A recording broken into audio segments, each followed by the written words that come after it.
So this patient was crying out loudly, but when they checked her room, she wasn't there. Security started looking everywhere because this wasn't just any patient. She was in for observation after a seizure, so she couldn't really be walking around like that. The weird thing? Her voice was still echoing like she was nearby. They even checked the toilets, the prayer room, storage closets. Nothing. Every time someone walked past the nurse station, the crying sounded louder. But there was nothing there. Just the station desk with files, tablets charging, a flask, and this old Bible under the shelf. One male nurse said he wanted to check under the desk properly, because the sound felt like it was coming from under there. All of us paused. Like, why would a sound be coming from under a locked shelf? He reached for the Bible, opened it, and inside it there was a tiny speaker, one of those baby monitor-looking ones, stuffed into the pages.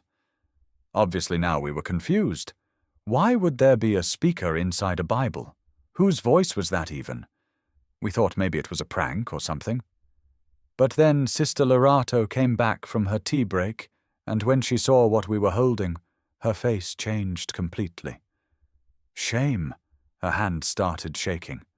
Here's what nobody saw coming. That room the patient was missing from, it was actually supposed to be empty. The actual patient had been quietly moved to ICU already in the early morning, but Sister Lorato hadn't updated the log sheet because the family made her promise not to reveal anything. The patient was a runaway minor, pregnant, and the father of the baby. A guy who works as a porter at that same hospital. He'd begged the family not to get him arrested. The family used cash to get her transferred privately to ICU last minute. But the girl was still scared he was watching her. So Sister Lorato gave her an old baby monitor set to hide near the station in case she needed help. Nobody realized the receiving device was that speaker inside the Bible. Just now, during tea time, she accidentally triggered it while cleaning her bed rail.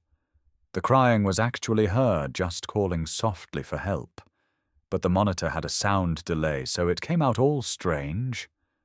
After that, the staff were mad do. Security was asking why no one reported the transfer. Nurses were shouting about rules. The porter disappeared during lunch and never clocked back in. Now that Bible is locked inside Sister Lorato's drawer. She hasn't spoken to anyone properly since.